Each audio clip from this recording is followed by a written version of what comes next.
আপনারা জানেন যে ইউএন OHCHR যে অফিসটা OHCHR এর যে অফিসের প্রধান ওয়ালকার টুর্ক উনি আমাদের দেশে সফর করেছিলেন।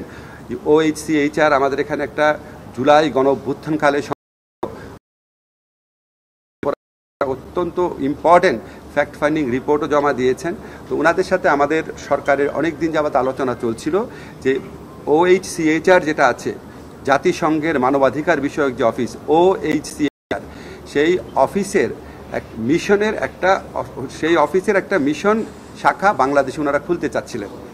মানে ওই OHCHR মিশনের একটা অফিস বাংলাদেশে হবে এই লক্ষ্যে ওনারা আলোচনা করছিলেন। তো এই আলোচনা একটা উল্লেখযোগ্য অগ্রগতি হয়েছে। আমরা যে ড্রাফট MOU বা সমঝোতা স্মারক সেটা আজকে মন্ত্রী পরিষদের সভায় নীতিগতভাবে অনুমোদিত হয়েছে।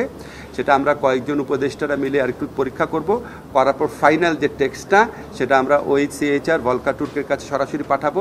ওনারা এগ্রি করার পর আশা করি আমরা দ্রুততম সময়ের মধ্যে MOUটা সাইন করতে পারবো এবং এটার ভিত্তিতে বাংলাদেশে জাতিসংঘের মানবাধিকার বিষয়ক একটা অফিস হবে।